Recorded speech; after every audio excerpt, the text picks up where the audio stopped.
Оды Лондон BBC саламатсыздар ба? Елер алқчыны спорт жаңылықтар менен таныштырып Гүлнара Қасманбетова. Сауд Аравиясы анын мұнай ташыған эки танкері Біріккен Араб Эмираттарынын жегінде Қара Санат айлықча олнақ алынғанын айттап чыкты. Улуттар уюмунун генералдык катчысы дүйнө жүзү климаттын өзгөрүүсүнө байланыштуу чараларды учурунда көрбөй жатканын билдирди. Адамдын турмушун жеңилдетчү мобилдик 5G технологиясын киши элестете албаган ыкма менен иликтөө.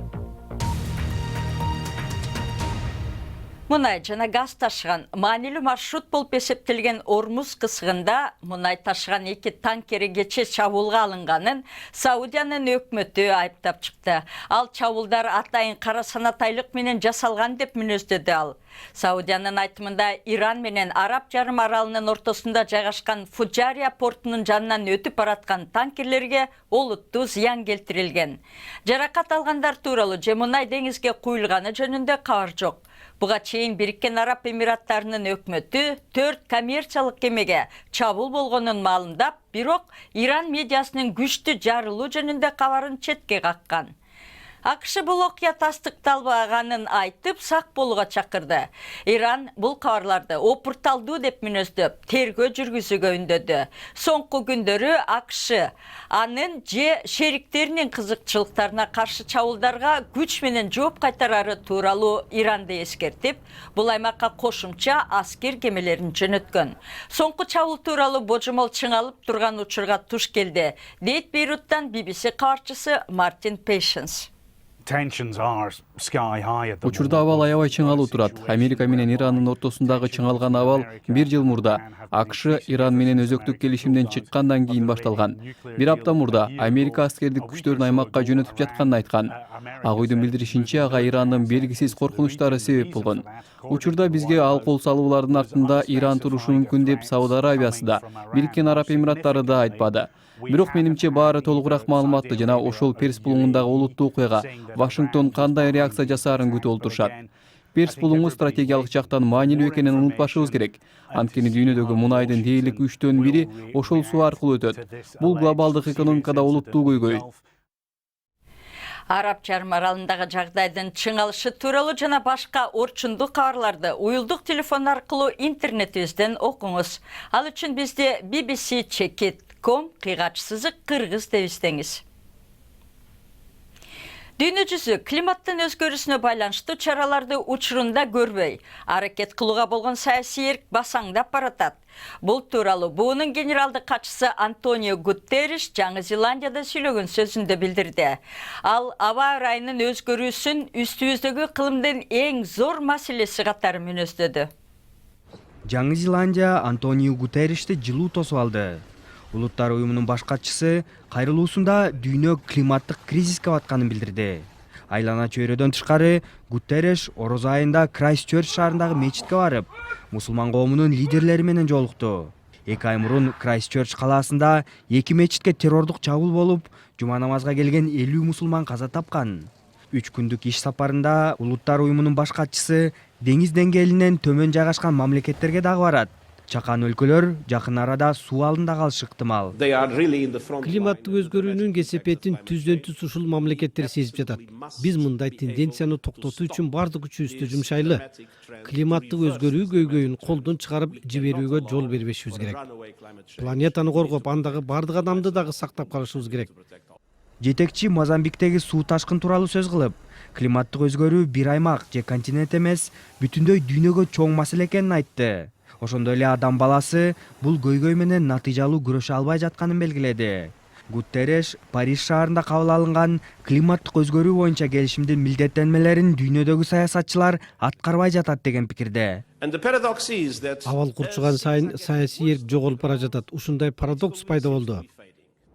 Бириккен Улуттар уюмунун баш катчысы Жаңы Зеландиянын аракеттерин колдоп, башка мамлекеттерди дагы ушундай жолго түшүүгө чакырды. Жаңы Зеландия айлана чөйрөнү коргоп, климаттык өзгөрүүнү алдын алуу үчүн ар түрдүү мыйзамдарды кабыл алган.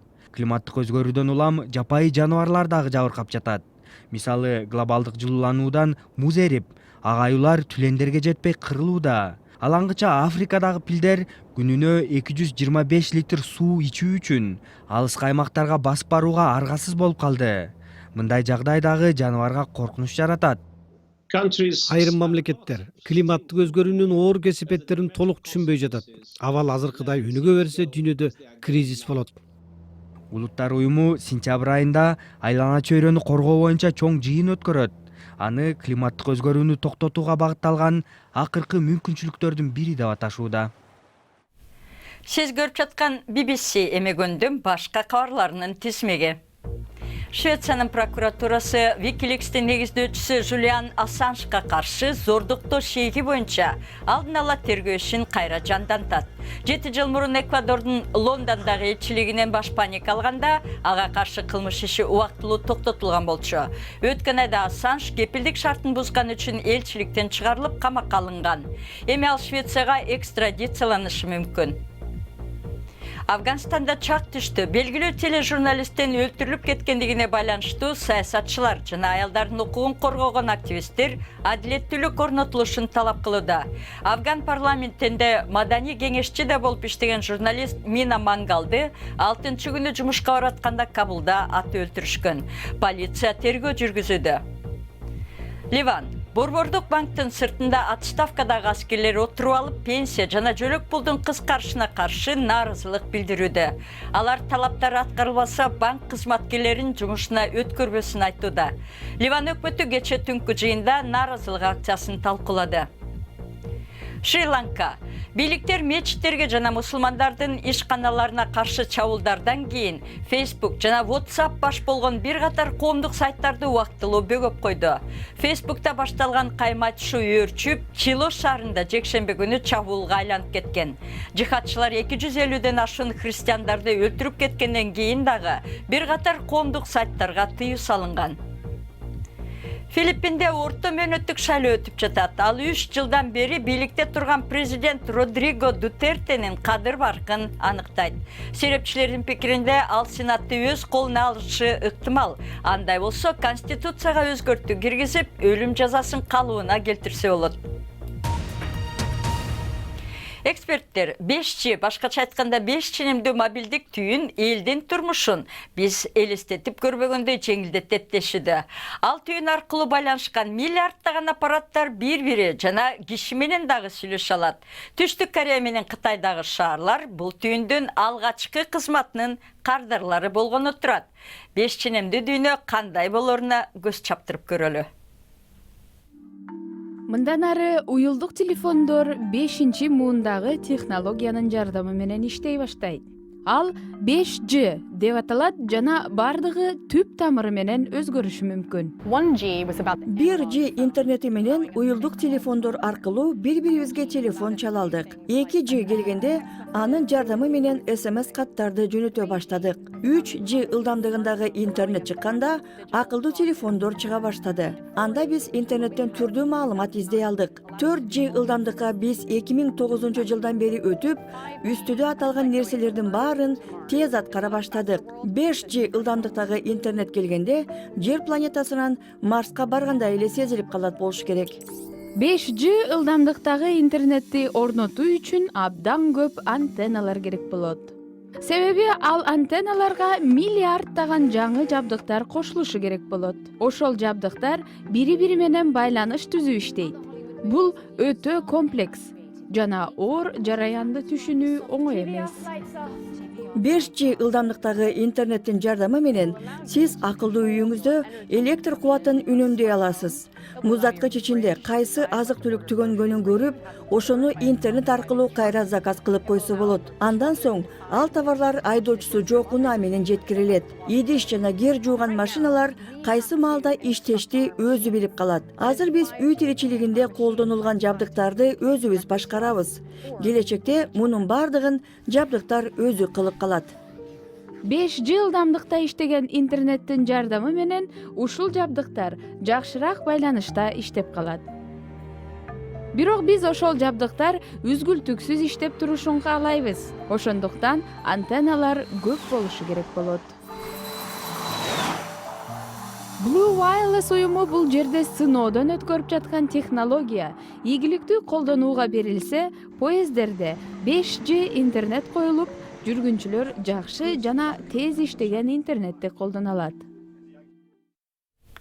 Кишилер чачын жасатканы салонго барганда адатта күз күнү карап отурушат эмеспи? Бирок Лондондогу салондордун бирине барган клиенттер күз күнү карап отурбастан башкача тажрыйба алышат. Алар заманбап искусствого сүңгүйт. Лондондун түштүгүндөгү бул чач тарачкана кадимкидей эле көрүнүш болушу мүмкүн. Бирок ичине кирсеңиз өзгөчө бир нерсени байкайсыз. Кардарлар чачын кырктырып жатканда алдына күзгү коюлбайт. Ошондуктан чачыңыз кандай кыскартылып жатканын көрө албайсыз. Бирок анын жакшы бир жагы бар. Чачын кырктырууга келгендер күзгүнүн ордуна заманбап искусствону жана жасалгаларды карап отурушат. Анткени ал чач тарачканада, галереяда болуп саналат. Дем алыш күндөр жөнүндө пландарды сүйлөшүүгө убакыт жок. Мындагы кызматкерлер жетекчиси менен чогулуштарды өткөрүп, кардарлар менен талкуулоочу темаларды макулдашып алышат. Биринчи жолу искусствонун алдында чач кырктырсаңыз аябай таң калыштуу болот. Мен аягында чачым кандай кыскартылат экен деп тынчсызданып коркуп турганмын. Чач тараштар болсо көркөм искусство окуу жайын бүтүрүшкөн. Анткени чач тарачкананын дагы бир максаты кыйналып жүргөн сүрөтчүлөргө туруктуу иш берүү. Башка катардагы чач тарачканаларда адаттагы эле нерселер жөнүндө сүйлөшкөнгө караганда искусство тууралуу сүйлөшүү жакшы нерсе. Мындай чач тарачкана ачуу идеясы бул сүрөтчүгө таандык. Ал дагы чач кыркат. Бизге чач кыскартууга негизинен сүрөт галереясына барбаган адамдар келишет. Дал ошол себептен бул салон Arts Council England сыяктуу коомдук уюмдардын эмгектерин көрсөтүп, кошумча акча да таап турат. Мен Лондондо көп деле көргөзмөлөргө барбайм. Ошого сүрөттүн кантип тартылганын, анын ар бир чиймесин, боекторун көпкө карап отуруу сонун экен. Мен мурда бир нерсени эч качан көпкө чейин карачу эмесмин. Мындай ишкердик 4 жылдан бери ар жерде ачылып, ошол убакыттын ичинде 50 жолу чакан көргөзмө уюштурган. Эми жаңы туруктуу жеринде чач тараштар заманбап искусствону тааныштыруу үчүн көбүрөөк кардар тартам деп үмүт кылууда. Эми спорт Премьер Лиганын чемпиондугу үчүн абдан кызуу кармаш жүрдү. Сезондун эң соңку күнүндө Манчестер Сити титулун сактап калды. Алар артта келатып Брайтонду жеңди. Бир учурда 29 жылдан бери Премьер Лигада эч жеңишке жетпей жүргөн Ливерпулдун үмүтү жана түшкөн эле, бирок Сити 4-1 менен оюнду жеңип, бир гана упай айырма менен алдыңкы сапты ээледи.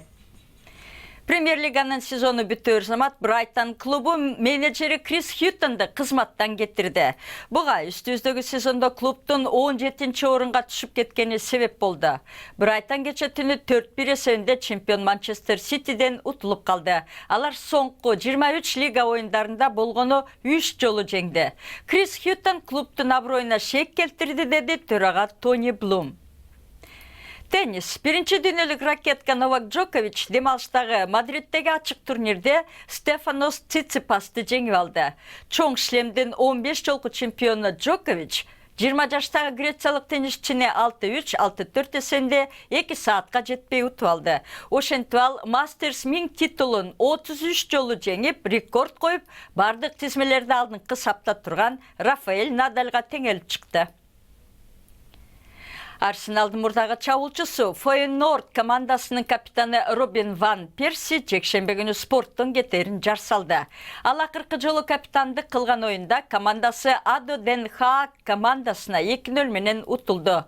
Робин ван Персинин жетекчилиги алдында клуб 2002 жылы УЕФА кубогун жеңип алган. Өрт өчүргүчтөр кимди гана куткарбайт. Бир жолу алар бийик дарактан мышыкты жерге түшүргөнүн көргөнбүз. Бул жолу болсо алар Түштүк Кореяда эң коос экзотикалык кушту куткарышты. Көп кабаттуу үйдүн тургундары адашып калган тоос кушу бийик имараттын капталынан түшө албай турганын байкап калышкан. Аны куткарууга келген пожарниктер эптеп амалын таап, кушту торго кармап алып, кийин ээсине кайтарып беришкен. Өрт болбой, өрт өчүрүүчүлөр жаныбарларды эле куткарып жүрө берсе мейли.